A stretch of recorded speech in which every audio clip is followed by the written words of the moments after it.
Okay, so good evening everyone. MJ talk show the episode number 6 में आप सभी का स्वागत है। आज एमजे टॉक शो में हम एपिसोड नंबर 6 करने वाले हैं और ये जो एपिसोड होने वाला है जिसमें मैं लीडरशिप की आपको हेडलाइन दिख रही होगी, unleashing the power of leadership. एक लीडरशिप में कौन सी ऐसी 7 क्वालिटीज होनी चाहिए और 7 क्वालिटीज पे हम बात करने वाले कि एक लीडरशिप में ये 7 क्वालिटीज होनी चाहिए। सी दोस्तों, हम कहीं ना कहीं अगर सब बिजनेस ऑनर हैं या कहीं किसी एक अच्छी पोस्ट पे हैं जहाँ पे हम कंपनी में किसी लोगों को हमें लीड करना होता है या फैमिली में कई बार हमें लोगों को लीड करना होता है। तो जब हमें लोगों को लीड करना होता है तो कौन कौन सी खूबियां हम में होनी चाहिए एज ए लीडर। अगर आप कंपनी में टीम मैनेजर हैं, अगर आप बिजनेस ऑनर हैं, एंटरप्रेनर्स हैं या आप कहीं पे आपको लोगों को लेकर के चलना है, तो वहां पे कौन कौन सी क्वालिटीज आपके पास होनी चाहिए। तो आज मैं उन्हीं 7 क्वालिटीज की मैं बात करने वाला हूं। तो लेकिन इससे पहले MJ talk show episode number 6 में आप सभी का स्वागत है और आप सभी से मैं बहुत बहुत धन्यवाद कहना चाहता हूं बिकॉज क्योंकि आप सब लोगों की वजह से हम एपिसोड नंबर 6 तक पहुंच चुके हैं और जनवरी में हमने ये स्टार्ट किया था एमजे टॉक शो और हर बार हम पब्लिक स्पीकिंग, लीडरशिप से रिलेटेड कुछ ना कुछ नए टॉपिक लेकर के आ रहे हैं। और अगर आप अभी से ये जो शेयर का बटन है वो दबा दीजिए बिकॉज हम यहाँ पे बहुत वैल्यूएबल चीजें शेयर करने जा रहे हैं, दैट इज कंप्लीटली फ्री। अब आपसे मैं रिक्वेस्ट करूंगा कि आप डायरी पेन लेकर के जरूर बैठें क्योंकि जो 7 क्वालिटीज हैं अगर आप उनमें से अपने अंदर एक भी क्वालिटी अगर इंप्लीमेंट करते तो डेफिनेटली आपको बहुत ज्यादा बेनिफिट होने वाला है।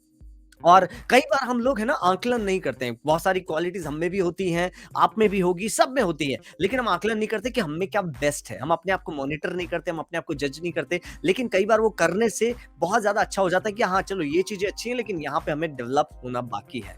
तो स्टार्ट करते हैं आज की presentation MJ talk show episode number 6 में, जिसका टॉपिक है unleashing the power of leadership, the essential quality of leadership. एक लीडर, सबसे पहले लीडरशिप क्या होती है? लीडरशिप जहां पे आपको लोगों को लीड करना है, जहां पे आपको सभी लोगों को एक साथ लेकर के चलना है, जिसमें आप बायस नहीं हो सकते, जिसमें आप पॉलिटिक्स नहीं खेल सकते, जिसमें आप किसी के साथ ज्यादा किसी के साथ कम ऐसा नहीं कर सकते बिकॉज आपको सबको एक साथ लेकर के चलना है। अगर आप एक ऑर्गेनाइजेशन के ओनर हैं, अगर आप एक टीम के ओनर हैं, अगर आप एक कंपनी के ओनर हैं, अगर आप एंटरप्रेनर्स हैं, अगर आप बिजनेस ओनर्स हैं, तो आपको वेंडर्स को भी, सप्लायर्स को भी, एम्प्लॉयज को भी, स्टेक होल्डर, शेयर होल्डर, सभी लोगों को एक साथ लेकर के चलना होता है। क्योंकि जब हम एक साथ लेकर के चलते हैं, क्योंकि गाड़ी के 4 पहिए अगर साथ चलेंगे तभी हम मंजिल तक पहुंच सकते हैं। अगर उसमें एक पहिया भी अगर पंचर हो गया या खराब हो गया तो हम उन 3 टायर के साथ हम आगे नहीं बढ़ सकते।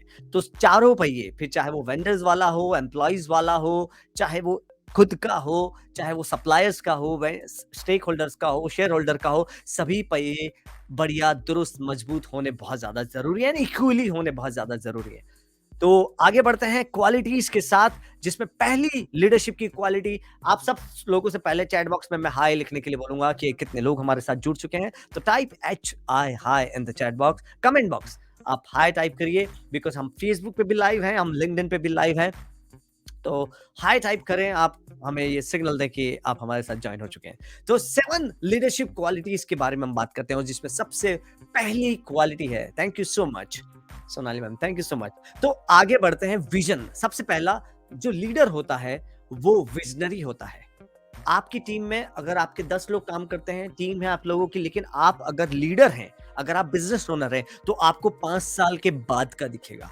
अगर आप भी उसी काम में जुस्तजू हो गए जो डे टू डे चल रहा है, फ्यूचर का नहीं देख पा रहे हैं, तो आप भी उन एम्प्लॉय की टीम के अंदर हैं लेकिन आप विजनरी नहीं हैं, आप लीडर नहीं है बिकॉज आप आगे का नहीं देख पा रहे। सी, जिन लोगों ने कोविड से पहले, जिन लोगों ने कभी ये अनुमान भी लगाया था कि यार कभी कुछ ऐसी सिचुएशन आ गई तो हमारे पास इतना फंड होना चाहिए, इतना ये होना चाहिए, जिन लोगों ने ये केयर कर के रखा उनकी कंपनी अच्छी चली। जिन लोगों ने ये केयर नहीं किया उनकी कंपनी बंद हो गई, वो डेप्थ में आ गए, कर्जे में आ गए, बहुत सारी सैलरी नहीं दे पाए, बहुत सारी प्रॉब्लम्स क्रिएट हो गई। बिकॉज यहाँ पे विजनरी होने का मतलब है कि आप हर तरह की चीज को विजन के साथ आप देख सकें। आप इस पिक के साथ भी समझ पाए और रहे होंगे कि जहां पे एक विजनरी, एक लीडर को दूर का दिखना चाहिए कि आज से 2 साल बाद हम कहाँ होंगे, 2 साल के बाद हमारे प्रोडक्ट को हमें क्या डेवलप करना है, 5 साल के बाद हमें कहाँ पहुंचना है। तो एटलीस्ट मैं समझता हूं कि 2 से 5 साल का अगर आप विजन रखते हैं तो डेफिनेटली आपकी आपकी कंपनी की हेल्थ के लिए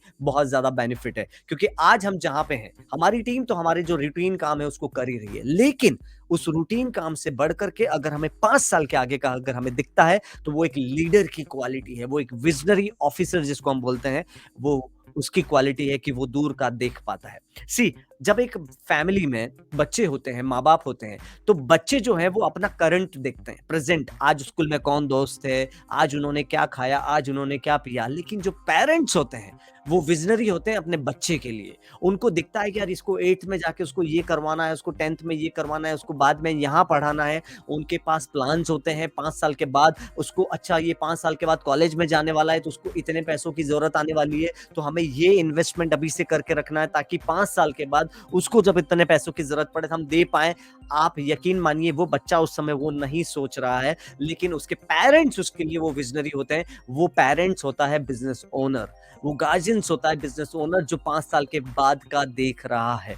because as a parent, company के पेरेंट होने के नाते, जो कंपनी के पार्टनर्स होते हैं, डायरेक्टर होते हैं, वो कंपनी के पेरेंट होते हैं, कंपनी के माँ बाप होते हैं। और जो कंपनी होती है वो बच्चे होते हैं, जो एम्प्लॉइज होते हैं वो बच्चे होते हैं। तो हमें विजन रखना है दूर का कि अगर हमने ऐसा किया तो ऐसा होगा, ऐसा किया तो ऐसा होगा, और इससे कंपनी को या उस एम्प्लॉय को या ग्रोथ को ये नुकसान होने वाला है। और वो सिर्फ एक विजनरी ऑफिसर देख सकता है। और इसीलिए मैं कहता हूं कि लीडरशिप में वो क्वालिटी होनी चाहिए कि वो दूर का देख सके, 5 साल दूर का देख सके, 10 साल दूर का देख सके। तो पहली क्वालिटी यहां पे हम बात कर रहे थे, विजनरी होना। अगर आप लोग समझ पा रहे हैं तो type BOOM in the comment box, everyone please type, ताकि मैं 7 क्वालिटीज यहां पे लीडरशिप की आपके साथ वन बाय वन शेयर करने वाला हूं। अगर आपको लगता है कि उसमें आप कुछ है हद तक, एक लेवल तक अगर आप हैं, 50% आप विजनरी हैं या 30% आप विजनरी है, तो आप कमेंट बॉक्स में चैट में शेयर कर सकते हैं कि आप कितना विजनरी हैं।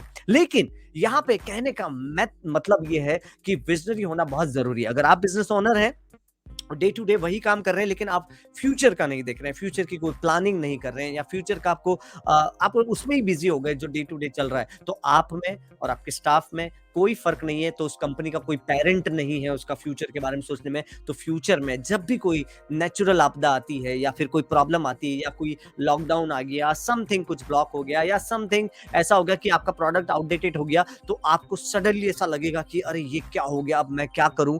एंड आपके पास कोई सॉल्यूशन उस समय नहीं होगा, एंड इवेंचुअली आपको तकलीफ होगी। इसीलिए कंपनी के पेरेंट बनना यानी कि विजनरी बनना बहुत ज्यादा जरूरी है। तो ये एक लीडरशिप की क्वालिटी होती है, क्योंकि जो ऊंचाई पे बैठा होता है ना उसको नीचे का दिखता है, और जो कंपनी का विजनरी ऑफिसर होता है ना वो ऊंचाई पे बैठा होता है, उसको दिखता है कि नीचे क्या प्रॉब्लम चल रही है। तो वो जानना बहुत जरूरी है। जैसे कि मैंने पेरेंट और बच्चे का एग्जांपल दिया कि बच्चे को नहीं पता है कि उसको 20 साल के बाद कॉलेज में जाने के लिए फंड की जो व्यवस्था है वो पेरेंट्स अभी से कर रहे हैं। That is called visionary. तो हमें वो पेरेंट हमें बनना है। एंड दूसरी क्वालिटी की अगर हम बात करते हैं, इंटीग्रिटी। जो लीडर होता है ना वो इंटीग्रिटी होती है। इंटीग्रिटी मतलब आपके बिजनेस के एथिक्स पे आप चलते हो, आप अपने वैल्यूज को, अपनी एथिक्स को नहीं छोड़ते। आपकी कंपनी के कोई भी एथिक्स हो सकते हैं, अकाउंटेबल रहना, रिलेशनशिप एंड सच्चाई, नेक दिली, ईमानदारी, जुनून, प्यार, ये आपकी कंपनी के एथिक्स हो सकते हैं। तो एक इंसान जो अपने एथिक्स को नहीं छोड़ता है, अपने कंपनी के एथिक्स को नहीं छोड़ता है, उसको इंटीग्रिटी के साथ काम करना बोलते हैं, उस समय पे भी जब उसको अपना क्लाइंट उसको कोई देख नहीं रहा है। फॉर एग्जाम्पल, अगर आपने कहीं से सर्विस ली, अगर आपने, फॉर एग्जांपल मैं लेता हूं कि आपने डेटा इंटरनेट खरीदा, राइट, इंटरनेट का आपका जो प्लान है, इंटरनेट ने बोला कि आपको 100 GB मिल रहा है या 3 GB मिल रहा है, 10 GB मिल रहा है, वॉट एवर। अगर आपको 100 GB मिल रहा है और वो आपको 50 GB ही प्रोवाइड करते हैं, या आपने कहीं पे बस बुक करी है और जो एथिक्स हैं, मतलब वहाँ पे वो चीट कर सकते हैं, बिकॉज़ आपको 50, क्योंकि आपका वो एनालाइज़ करते हैं कि आपका यूज़ जो है वो 50 जीबी से ज़्यादा हो नहीं रहा है। तो धीरे-धीरे क्या करते हैं, वो आपको प्लान ही 50 जीबी का देना शुरू कर देते हैं, और फिर आपका अगर एक्सेस यूज़ होता है तो आपको वो देते हैं। तो आपको वो जो प्लान है वो अलॉट नहीं करते हैं, उसको बोलते हैं एथिक्स के साथ छेड़छाड़ करना। इंटीग्रिटी, जब आपने प्लान वो लिया है, फिर चाहे आप यूज़ करो ना करो, आपको उतना मिलना चाहिए।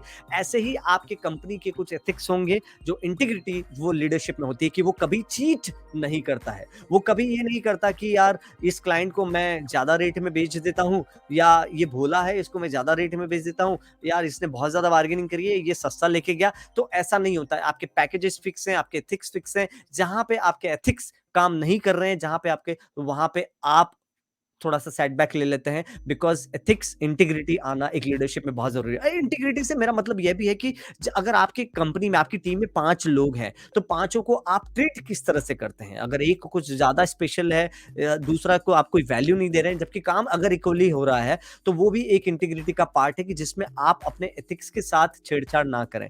तो वो एक लीडरशिप की क्वालिटी होती है, दैट्स वेरी इंपॉर्टेंट। और समवेयर डाउन द लाइन हम सभी लोगों से कहीं न कहीं ये गलती हो जाती है। कभी हम बायस्ड हो जाते हैं, कभी हम सेल्फिश हो जाते हैं, कुछ ना कुछ ऐसा हो जाता है जिससे हमें बाद में उसका नुकसान होता है। And that's very much important कि हम उस इंटीग्रिटी को बनाए रखें। और तीसरा जो लीडरशिप की क्वालिटी होती है, दैट इज डिसिसिवनेस, मतलब जो डिसीजन आप लेते हैं। कई बार बिजनेस ओनर्स के सामने, विजनरी ऑफिसर के सामने 4-5 रास्ते होते हैं कोई भी काम करने के, और वहां पे उसको क्विक डिसीजन लेना है। तो कई बार ऐसा होता है कि कुछ लोग डिसीजन में इतना डिले कर देते, इतना डिले कर देते कि उस काम का मजा ही खत्म हो जाता है। ठीक है?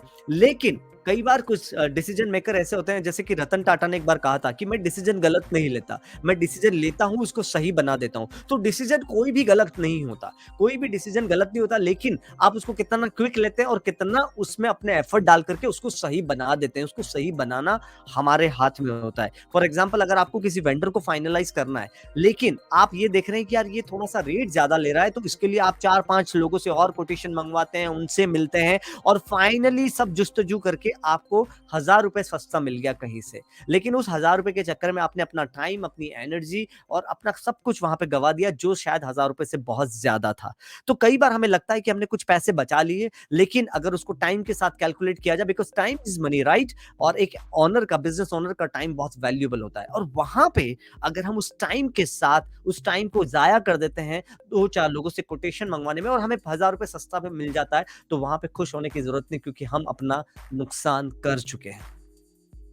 तो यहाँ पे कहने का मतलब ये है कि बहुत ज़रूरी होता है कि हम ऐसा डिसीजन क्विक लें, और आपका एक इंट्यूशंस होता है कि हाँ यार, ये इंसान सही है और रेट भी इसकी अप्रॉक्स सही है, तो मुझे 4-5 लोगों से कोटेशन मंगवाने की ज़रूरत नहीं, बिकॉज़ आप यहाँ पे अपना टाइम बचा रहे हैं। हाँ, अगर ऐसा है कि उसके लिए आपकी कंपनी में कोई, कई बार कई लोग क्या करते हैं कि एक डिपार्टमेंट रख लेते हैं, जिनका काम ही ये रहेगा कि कोटेशन मंगवाएँगे, 5-6 लोगों से डिस्कस करेंगे, मीटिंग्स, फिर मीटिंग्स, फिर मीटिंग्स, फिर मीटिंग्स करेंगे, एंड देन फिर फाइनल होगा, शायद नहीं होगा, और जो काम करने वाला होता है उसका भी इंटरेस्ट चला जाता है बहुत सारे फॉलो अप लेने के बाद। तो यहाँ पे क्या हो जाता है कि जो डिपार्टमेंट कंपनी ने रखा है, उनको भी उनको सैलरी देनी पड़ रही है। अगर उस सैलरी के साथ भी अगर कैलकुलेट करेंगे, तो जितना बेनिफिट वो लेकर के आ रहे हैं, उतना वो इक्वली वहाँ पे हो नहीं पाता है।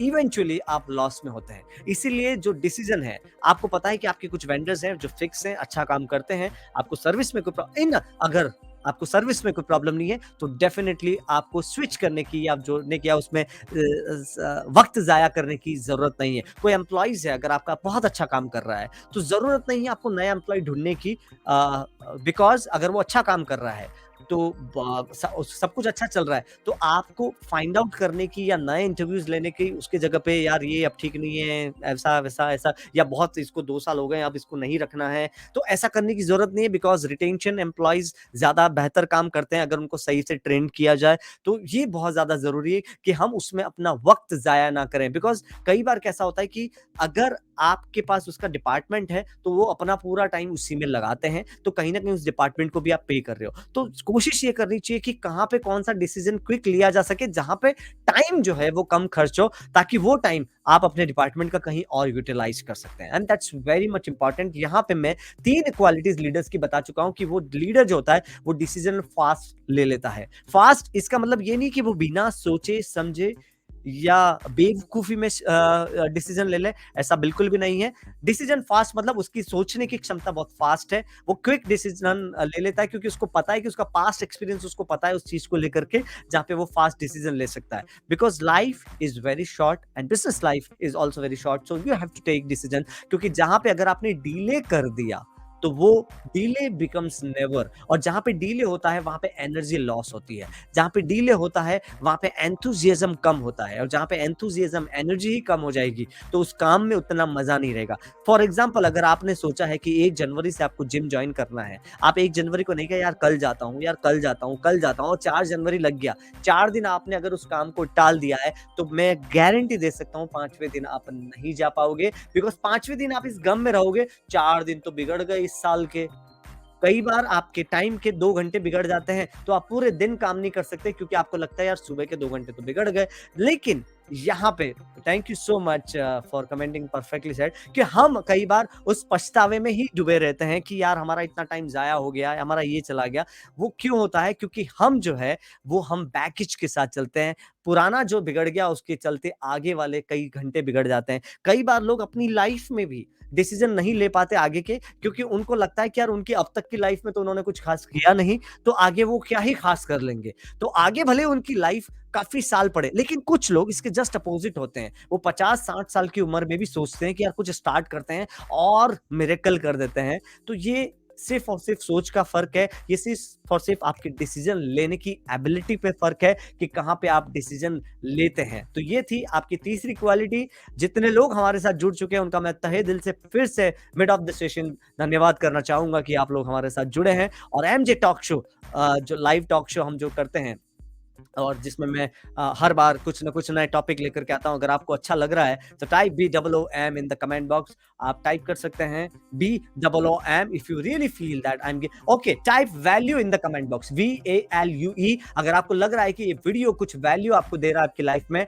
तो टाइप VALUE, आप वैल्यू टाइप कर सकते हैं। तो यहाँ पे मैं बात कर रहा था डिसिसिवनेस, जहाँ पे डिसीजन टेकर फास्ट होना बहुत ज्यादा जरूरी है। आगे चौथी क्वालिटी पे बात करते हैं। ये बहुत इंपॉर्टेंट टॉपिक है। यहाँ पे कहीं ना कहीं कई बार हम सब लोग कहीं ना कहीं फंस जाते हैं, and that is emotional intelligence. Emotional intelligence का मतलब है कि कई बार हम इतने, thank you so much for commenting value, कई बार हम अपने इमोशन के साथ, इतने बैगेज के साथ इतने फंसे हुए रहते हैं कि हम कुछ काम नहीं कर सकते। और कई बार हमें ये पता भी होता है कि यार ये इमोशन की वजह से ना हम कुछ काम नहीं कर पा रहे हैं, लेकिन फिर भी उससे बाहर निकलना बहुत मुश्किल हो जाता है। अब इमोशनल इंटेलिजेंस में होता है कि जैसे कई बार, और ये किस वजह से होता है कि अब इसको कैसे आप क्रिएट कर सकते हैं, बैलेंस कर सकते हैं। एम्पैथी रखना है, मतलब एम्पैथी का मीन्स सिंपैथी। आपको अपने जितने टीम है, एक लीडर क्या करता है, अगर उसके साथ 50 लोगों की टीम है, तो 50 लोगों के साथ उसको एम्पैथी रखनी है। उनकी जो प्रॉब्लम है, आपकी जो टीम है, एम्प्लॉइज है, उनके प्रॉब्लम है, कहीं पे उन्होंने सपोर्ट मांगा है, कुछ है, तो आपको वहां पे सपोर्ट कर सकते हो जहां पे आप दे सकते हो।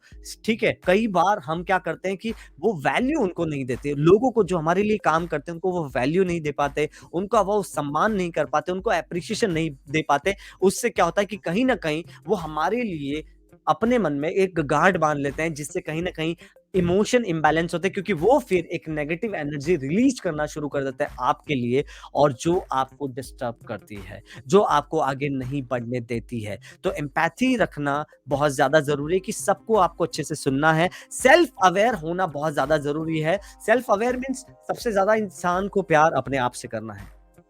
जब आप अपने आप से प्यार करते हैं, तो कई बार क्या होता है कि फैमिली के इमोशंस या मुझे आज भी याद है कि सचिन तेंदुलकर के फादर की डेथ हुई थी वर्ल्ड कप के अगले दिन। वर्ल्ड कप का मैच था, और उसके पहले वाली रात को उनके फादर की डेथ हुई थी, और वो अग्नि दे करके आए थे, और उन्होंने जब ग्राउंड में गए तो उन्होंने सेंचुरी मारी थी। इस बात से सीधा पता है कि यार क्या लीडर हैं वो, क्या एथिक्स है उनके। इसको बोलते हैं कि इमोशन। अब इमोशनल इंटेलिजेंस को बैलेंस करने का मतलब ये नहीं है कि आप में इमोशन ही नहीं है और आपको कोई फर्क नहीं पड़ता कि कोई नाराज हो रहा है, कोई क्या बोल रहा है, आपको कोई फर्क नहीं पड़ता, इसका ये मतलब नहीं है। इमोशनल इंटेलिजेंस का मतलब है कि आप अपने इमोशनल को बैलेंस कर रहे हैं कि हाँ, चलो कोई हादसा हो गया है, वहाँ पे आप अपना कर्तव्य निभा करके आप वापस अपने काम की तरफ आ गए हैं। That is called emotional intelligence balance. अब इसकी जगह एक ये भी हो सकता था कि वो 10 दिन बैठकर रोते रहते, हर एक को अपना दुःख सुनाते रहते, तो क्या वो प्रॉब्लम सॉल्व होती? नहीं होती।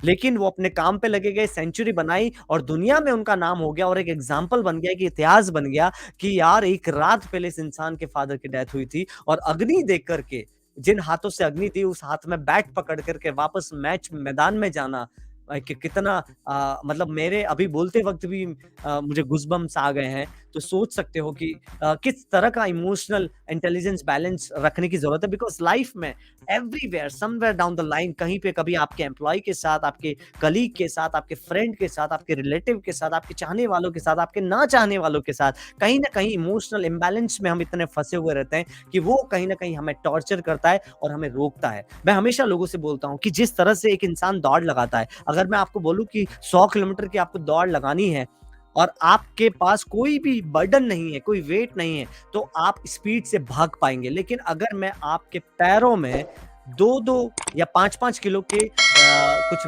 ऐसे डंबल्स बाँध दूँ और मैं आपको बोलूँ कि 100 किलोमीटर की दौड़ दौड़नी है, तो आप शायद दौड़ जाओगे लेकिन वो स्पीड नहीं बनेगी, जो आपके बिना बर्डन के, बिना वेट के जो बनी थी। तो कहने का मतलब ये है कि ये जो इमोशनल इम्बैलेंस है, वो बर्डन हो जाता है कई बार और वो जब लाइफ में, रिलेशनशिप में अगर कोई चीज़ बर्डन बनने लग जाती है, वो हमारे काम को बहुत ज़्यादा अफ़ेक्ट करती है और कई बार सबसे बड़ी बात क्या है कि वो लोग बहुत फॉर्च्यूनेट होते हैं जिन्हें ये रियलाइज़ हो जाता है कि मैं किस वजह से पीछे हो रहा हूँ। लेकिन दुनिया में 70% लोगों को रियलाइज़ ही नहीं होता कि इमोशनल इम्बैलेंस की वजह से उनकी लाइफ़ कहीं न कहीं डिस्टर्ब हो रही है, उनका काम कहीं न कहीं डिस्टर्ब हो रहा है और जब काम डिस्टर्ब होता है, कहते हैं ना कि इंसान का काम बोलता है। जब काम सही अगर हो जाता है ना, तो आपकी कोई कमियाँ मायने नहीं रखती हैं।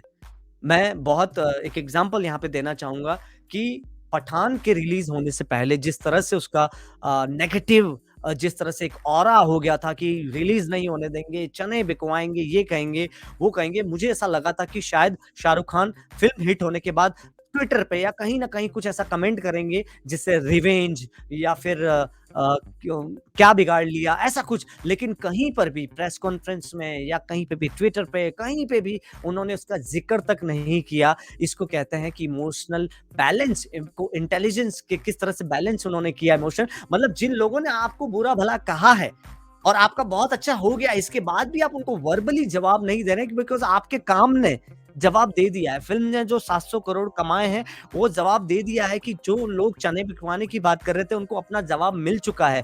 तो लेकिन वर्बली नहीं दिया, आपने काम से दिया। तो इमोशनल बैलेंस का मतलब है कि आपको काम पे फ़ोकस करना है। आप जितना देखो कितना बहुत सही एग्ज़ाम्पल है, शायद लोग मुझे कभी ये भी बोल सकते हैं कि यार क्यों ऐसा एग्ज़ाम्पल देना? लेकिन पिछले 6-7 महीने या 1 साल से उनकी लाइफ़ में बहुत भूचाल आया है।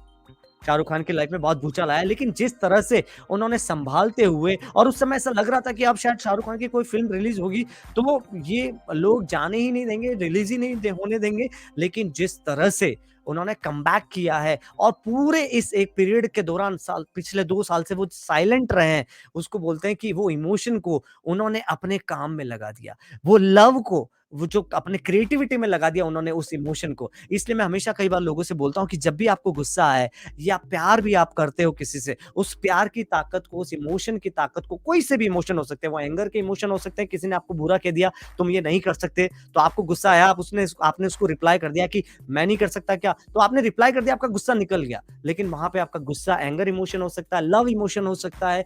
अगर उस इमोशन की ताकत को आपने कलेक्ट करके अगर अपने काम में लगा दिया, तो काम कितना अच्छा होगा, उसका शायद आप अंदाज़ा भी नहीं लगा सकते कि जिस लेवल तक का वो काम जिस क्रिएटिविटी से आप आगे बढ़ सकते हैं। तो ये इमोशनल इंटेलिजेंस कई बार बिज़नेस ओनर्स के साथ हो जाता है, लीडर्स के साथ हो जाता है और किस तरह से होता है कि कई बार उसके पास 50 लोगों की टीम है और 50 लोग में से कई बार 3-4 लोग ये सोच रहे हैं यार उनको ज़्यादा इंपॉर्टेंस मिल रही है, उनको ज़्यादा इंपॉर्टेंस मिल रही है, लोग क्रिटिसाइज़ करना शुरू कर देते हैं और वो लीडर क्या करता है, हर एक को सफाई देने लग जाता है।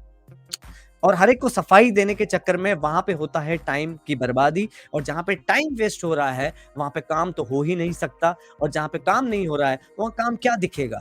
तो इमोशन, और क्योंकि वो उसमें टेंशन में आ गए, वो अपने माइंड में एक बगेज लेकर के चल रहे हैं कि यार अब मैं कहाँ इंपॉर्टेंट, मैंने कहाँ ऐसा किया, और हर एक को एक्सप्लेनेशन देते फिर रहे हैं। तो वहां पे एक लीडर की क्वालिटी नजर आती है, दैट इज इमोशनल इंटेलिजेंस को आपको बैलेंस करना है। उसके लिए सेल्फ रेगुलेशन, आपको सेल्फ को रेगुलेट करना है। कितना भी आपकी पर्सनल लाइफ में, प्रोफेशनल लाइफ में भूचाल आ जाए, लेकिन जो आपके कमिटमेंट्स हैं, जो आपके हैं, उसको अगर आप फॉलो करते हैं, that is called self regulation. Self awareness, आपको पता है आपकी क्या ब्रांड वैल्यू है, आपको पता है कि लोग आपको, आपकी ब्रांड को कितना चाहते हैं। तो कई बार कुछ प्रॉब्लम, जैसे मैगी के साथ एक प्रॉब्लम आई थी, कि उसके ऊपर एक ब्लेम आया था कि मैगी में जो है वो कुछ जो कंटेंट जो है वो फॉलो नहीं करते आईएसएआई को, एंड कहीं ना कहीं वो हेल्थ को खराब कर रहे हैं। तो इंडिया में कुछ टाइम के लिए मैगी बैन हो गया था।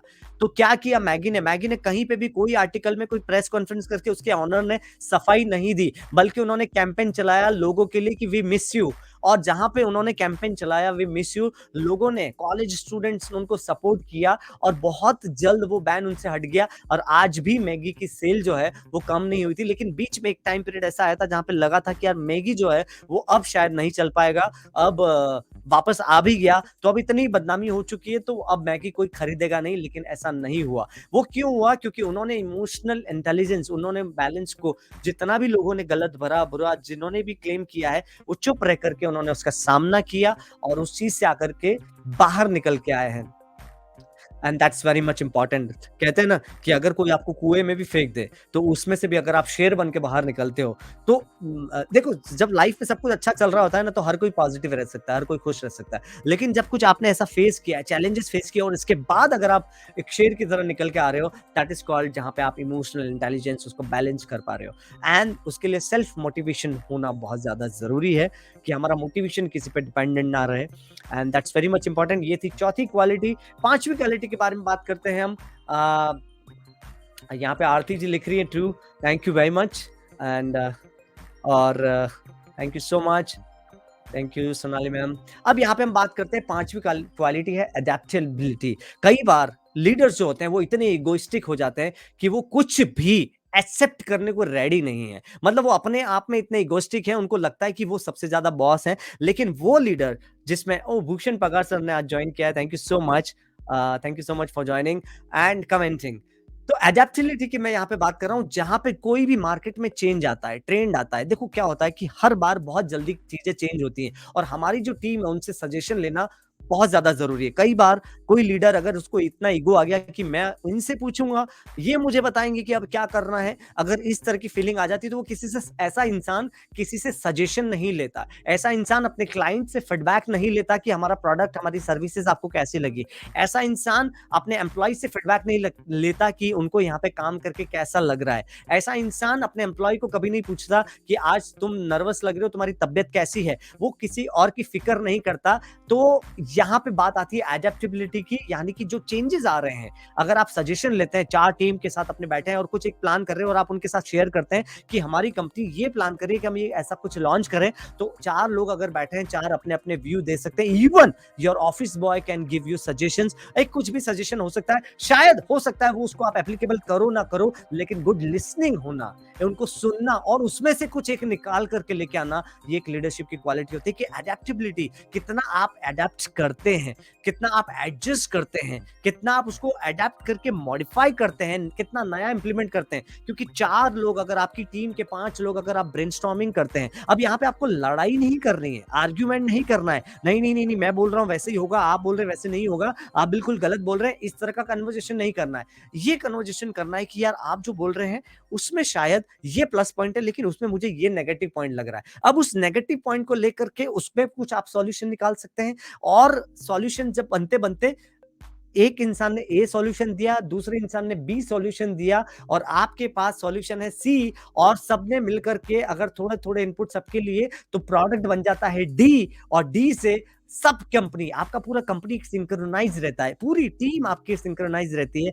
And that's very much important कि एडेप्टेबिलिटी को लिया जाए। अब जब मैंने अपनी कंपनी के अंदर मेडिटेशन का जनवरी से स्टार्ट किया कि हम 15 मिनट का मेडिटेशन रखेंगे, तो मैंने अपना डिसीजन थोपा नहीं, मैंने अपनी टीम से पूछा कि are you guys ready to do meditation 15 minutes, कि 15 मिनट का हम सब कुछ काम छोड़ करके, मोबाइल बंद करके, और हम अपने आप को एनालिसिस करेंगे, और मेडिटेशन करेंगे 15 मिनट का। अब यहाँ पे मेरा पर्सनल फ़ायदा कुछ नहीं था, मेरा पर्सनल फ़ायदा नहीं था, क्योंकि एक इंसान के 15 मिनट, अगर आपकी 10 लोगों की टीम है, 5 लोगों की टीम है, तो 15 मिनट्स इंटू जितने लोग आपके यहाँ काम करते हैं, उतना कंपनी का टाइम ज़ाया होता है। लेकिन जब इस पॉइंट को सब लोगों ने सराहा, तो 15 मिनट के बाद जो लोगों में फ्रेश एनर्जी निकल के आई है, 15 मिनट के बाद जिस तरह से वो काम करते हैं कि एक तरह से एक ब्रेक हो गया, बिकॉज़ कंटीन्यूअस सिस्टम पे बैठ कर के काम करना, तो कुछ चीज़ें भूलना और बहुत सारी प्रॉब्लम्स अगर इस तरह की होती है, तो 15 मिनट का मेडिटेशन हेल्प करता है। तो ऐसा कुछ आइडिया आप अपनी टीम के साथ रखते हैं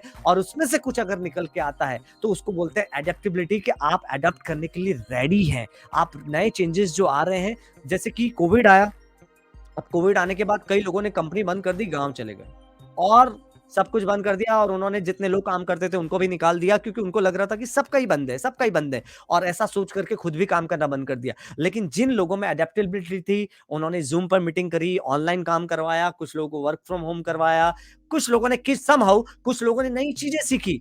कुछ लोगों का काम ऐसा था कि जो वो ऑनलाइन नहीं कर सकते थे, तो उन्होंने नए प्रोडक्ट को लॉन्च किया, नई क्रिएटिविटी पे काम किया, नई चीज़ें सीखी न, और लेकिन वो अपना टाइम जो है उसको ज़ाया नहीं किया। उसको बोलते हैं एडेप्टेबिलिटी, जहाँ पे आप चीज़ों को एडप्ट, रोने के बजाय चीज़ों के लिए कि यार मेरी तो लाइफ ऐसी है, मेरी तो कंपनी ऐसी है, मेरे यहाँ तो काम करने वाले लोग ऐसे हैं। रोने के बजाय अगर आप एडेप्टेबिलिटी आ जाते हैं, अगर आप एक्सेप्ट करने की पोजीशन में आ जाते हैं, तो सॉल्यूशन ऑटोमेटिकली आपको सामने दिखने लगेगा। And that should be a quality of a leader, जो अडेप्ट करता है। क्योंकि अगर एक लीडर जिसके पास 50 लोगों की टीम है, उसमें से हो सकता है 2 इंसान कमज़ोर हैं, जिन्हें थोड़ा-सा लेट समझ में आ रहा है, तो उन्हें क्रिटिसाइज़ नहीं करना है, उनको साथ में लेकर कैसे चलना है, उनकी जो कमी है उसको कैसे अडेप्ट करना है, वो एक लीडरशिप की क्वालिटी है, कि वो उनको भी कैसे लेकर के चलना है। क्योंकि वो जो 2 लोग जो कमज़ोर हैं, जिनको कमज़ोर समझा जा रहा है, अगर उनको अडेप्ट करके अगर आगे बढ़ गए ना, तो वो 2 लोग लाइफ टाइम आपको कभी नहीं भूलेंगे, क्योंकि आपने उनका हाथ तब थामा है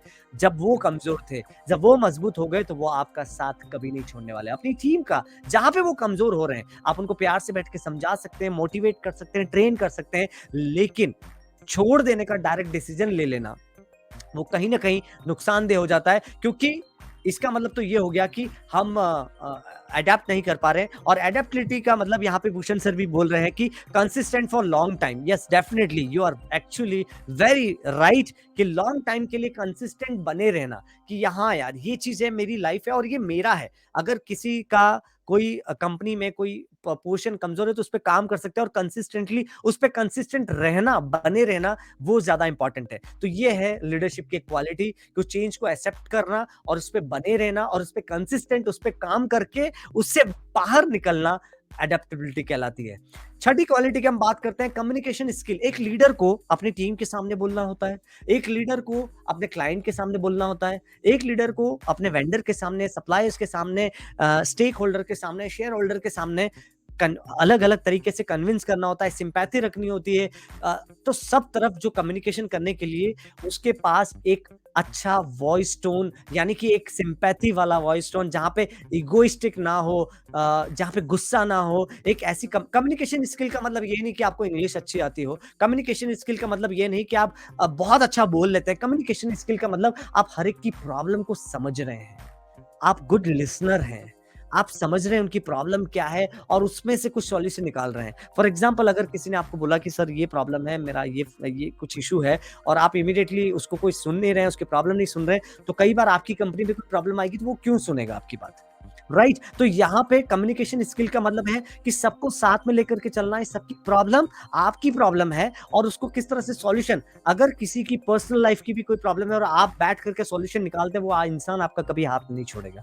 राइट? बिकॉज़ कंपनी की प्रॉब्लम में तो वो आपके साथ है ही है, लेकिन अगर वो किसी ऐसी प्रॉब्लम में पड़ गया, या जहाँ पे आप उसको सपोर्ट कर सकते हैं और आपका कुछ भी नहीं जा रहा, तो डेफिनिटली वहाँ पे हमें अपनी टीम का, हमें अपने वेंडर्स का, अपने सप्लायर्स का ध्यान रखना चाहिए, उनको सपोर्ट करना चाहिए। That is called communication skill, जहाँ पे आप अपनी टीम को टाइम टू टाइम मोटिवेट कर रहे हैं, टाइम टू टाइम अपने मिशन के बारे में बता रहे हैं, टाइम टू टाइम अपने कंपनी में होने वाले प्रॉब्लम्स, ड्रॉबैक्स के बारे में बता रहे हैं, आगाह कर रहे हैं, और जिससे आपकी टीम पूरी उसमें लगी हुई है और उसके साथ मिलकर के काम कर रही है। तो ये था छठा स्किल, जो एक लीडरशिप में होता है, बिकॉज़ जिसमें कम्युनिकेशन स्किल नहीं है, जो अपनी टीम की प्रॉब्लम नहीं समझ पा रहा है, जो अपनी टीम को अपना जो मैसेज है, अपना मिशन है, वो कन्वे नहीं कर पा रहा है, तो कहीं न कहीं उसको डिफ़िकल्टी होगी कि वो अपना मैसेज जो है और ऐसे टाइम पे वो इंसान क्या बोलेगा पता है? कि मैं ये कहना नहीं चाह रहा था, बिकॉज़ वो अपनी बात को सही तरीके से या स्टोरी वे में कह नहीं पाए, अपने क्लाइंट को नहीं समझा पाए। फॉर एग्ज़ाम्पल आपके सामने एक कंप्लेन आई।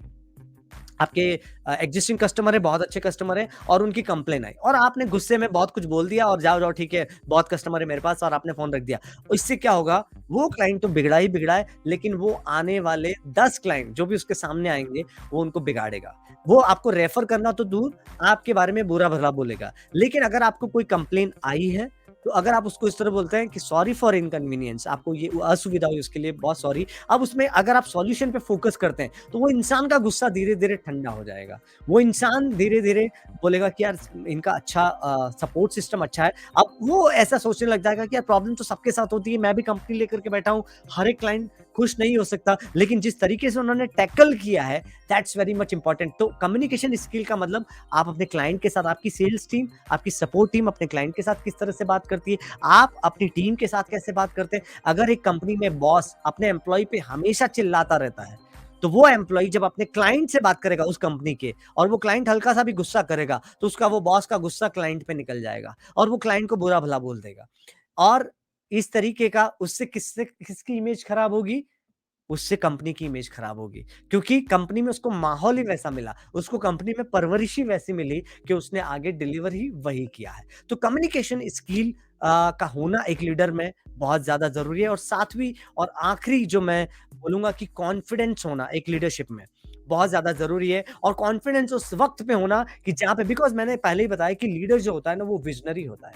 वो उसको 5 साल 10 साल के बाद का दिखता है कि वो कंपनी को कहाँ ले जाना चाहता है। तो अगर विज़नरी है, तो उसका कॉन्फिडेंस उसका सबसे ज़्यादा कॉन्फिडेंस उसका ही रहेगा, जो आप इस इमेज में देख पा रहे होंगे, जो विज़नरी है, वो कॉन्फिडेंस में सबसे आगे वो अपना रास्ता बना रहे हैं। तो बाकी टीम देख रही है कि यार रास्ता बन सकता है और सब लोग धीरे-धीरे मदद करने लग जाते हैं। एक एक एग्ज़ाम्पल देता हूँ, अगर आप कहीं रास्ते में जा रहे हैं और आपकी गाड़ी खराब हो गई और आपने गाड़ी रास्ते में साइड में लगाई और आप एक जगह बैठ गए और आप इंतज़ार कर रहे हैं कि कोई आएगा और आपकी मदद करेगा। लेकिन 2 घंटे, 3 घंटे, 4 घंटे बीत जाते हैं, कोई नहीं आता है। लेकिन आपने एक इनिशिएटिव लिया, एक कॉन्फिडेंस दिखाया जिसमें आप खुद उठे और आपने अपनी गाड़ी को धक्का मारना शुरू किया, जबकि आपको पता है कि आपके अकेला धक्का मारने से गाड़ी आगे नहीं चलने वाली, लेकिन आपने शुरू किया।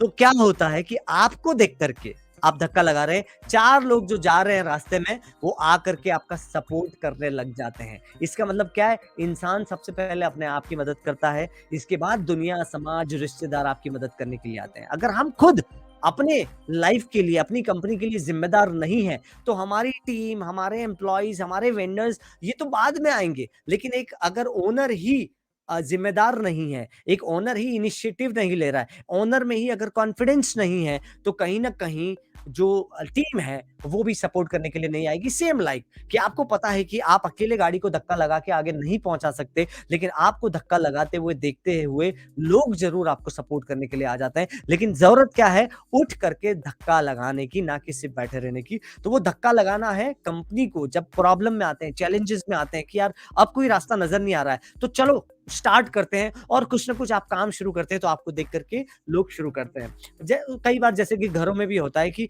बच्चे जो हैं वो पेरेंट्स उठने के बाद उठते हैं क्योंकि कहीं न कहीं उनको लगता है कि यार पापा उठ गए हैं, हमें अब उठना पड़ेगा। या कई बार उनको लगता है छुट्टी के दिन क्या कि मम्मी-पापा उठ गए हैं, अब हमें उठना पड़ेगा बिकॉज़ वो जो पेरेंट्स हैं, वो गार्डियंस हैं, वो कॉन्फिडेंस दिखाएँगे, वो इनिशिएटिव लेंगे, तो कहीं न कहीं वो अपना स्टार्ट करेंगे। That is called 7th quality जो एक लीडर में होनी चाहिए कि वो आगे आके पहले काम करे, ना कि सिर्फ डेलीगेशन, हाँ, ये तुम कर दो, हाँ, ये तुम कर दो और खुद आराम से एन्जॉय कर रहे हैं, ऐसा पॉसिबल नहीं है। ऐसा तभी पॉसिबल है जब आपने अपना एक वैल्यू दिखा दी, आपके पास ये अपना वर्क फोर्स है जो आपका एक अपना काम है जो आप कर रहे हैं and that's the time only possible because अगर आप उसमें एन्जॉयमेंट में लगे, सब काम दूसरे कर रहे हो और कहीं पे भी मॉनिटरिंग नहीं है, इनिशिएटिव नहीं है, तो वो ज़्यादा दिन तक चलने वाला नहीं है। तो अब मैं यहाँ पे समराइज़ कर देता हूँ सारी जो क्वालिटीज़ मैंने यहाँ पे बताई हैं कि पहली क्वालिटी जो मैंने यहाँ पे बताई है दैट इज़ विज़न। एक विज़नरी होना चाहिए लीडर जिसको 5 साल 10 साल के बाद का दिखे। एक इंटीग्रिटी के साथ काम करते हुए इंटीग्रिटी के साथ काम करे, एथिक्स के साथ काम करे और उस समय भी एथिक्स रखे जहाँ पे कोई उसको देख नहीं रहा है। डिसिसिवनेस जहाँ पे वो डिसीज़न फ़ास्ट लेता है। क्विक डिसीजन लेता है और उसको सही बनाता है और इस तरीके से काम करता है। एंड फोर्थ है इमोशनल इंटेलिजेंस, जहाँ पे वो अपने इमोशन को सब तरह से बैलेंस करके रखता है। एंड एडेप्टेबिलिटी, जो भी चेंजेस आते हैं लाइफ में, एम्प्लॉइज में, टीम में, वेंडर्स में, सप्लायर्स में, मार्केट में, ट्रेंड में, गवर्नमेंट रूल्स में, कि यार जीएसटी आ गया, कभी कुछ आ गया, कभी कोई नया रूल आ गया, उसमें अगर एडेप्टेबिलिटी रखता है शिकायतें करने के बजाय, तो डेफिनेटली वो एक लीडरशिप की क्वालिटी है। And the sixth is communication skill, जहाँ पे वो गुड लिसनर भी है, लोगों के साथ सिंपैथी भी रखता है, लोगों की प्रॉब्लम भी समझता है, वेंडर्स की प्रॉब्लम भी समझता है, कस्टमर के कंप्लेंट्स को भी समझता है और सबको डिलीजेंटली कंप्लीट करता है। That's called communication skill. और मैं अगले सैटरडे कम्युनिकेशन स्किल पे 7 ट्रिक्स लेकर के आ रहा हूं, तो अगले सैटरडे ज्वाइन करना ना भूलिए, जो हमारा टॉपिक रहेगा कम्युनिकेशन स्किल का, तो इस पे हम इन डिटेल में बात करने वाले हैं। एंड 7 कॉन्फिडेंस होना चाहिए एक लीडरशिप में। तो ये 7 क्वालिटीज मैंने आप लोगों को बताई है। अगर आप लोगों को लगता है कि ये वीडियो जो है वो आपकी लाइफ में कुछ ना कुछ वैल्यू ऐड कर रहा है, तो आप हमारे यूट्यूब चैनल, यानी कि आपको यूट्यूब पे जाकर के सर्च करना है मनीष जैन पब्लिक स्पीकर, और जो चैनल आपको दिखेगा, जो स्क्रीन पे आपको दिख रहा है, उस चैनल को आप सब्सक्राइब कर सकते हैं। एवरी मंडे 5 PM हम नया वीडियो वहां पे अपलोड करते हैं। और अगर ये वीडियो में अगर आपने शेयर का बटन नहीं दबाया है, तो अभी आप शेयर पे क्लिक कर दें, ताकि ज्यादा से ज्यादा लोगों तक ये वीडियो पहुंच सके और हम ये निमित्त बन सके किसी और को ग्रो कराने के लिए। So with that, I am ending my presentation here. Thank you very much. अगर आप लोगों को ये अच्छा लगा हो, तो type VALUE in the chat box again. Type VALUE value in the comment box. Thank you so much, Bhushan sir, for joining. And आपने join किया है, तो मुझे उम्मीद है कि अच्छा ही होगा। और thank you so much for supporting and thank you so much for typing value. तो यहाँ पे हम अगले सैटरडे हम लेकर के आएंगे 7 effective ways of communication skills, जिसको हम कम्युनिकेशन स्किल के बारे में हम डिटेल में बात करेंगे आधा घंटा। और हमारे ब्रांडिंग शो पे हम नया ब्रांडिंग का टॉपिक लेकर के आएंगे। तब तक के लिए थैंक यू सो मच, और आप सब लोगों का बने रहने के लिए बहुत बहुत दिल से, मन से, वचन से, काया से बहुत बहुत धन्यवाद। और शेयर बटन पे जरूर क्लिक कर दीजिए, ताकि ज्यादा से ज्यादा लोग इस वीडियो को देख सके। Thank you very much. मिलेंगे अगले सैटरडे रात इसी समय 9 बजे एक नए टॉपिक के साथ। Thank you so much.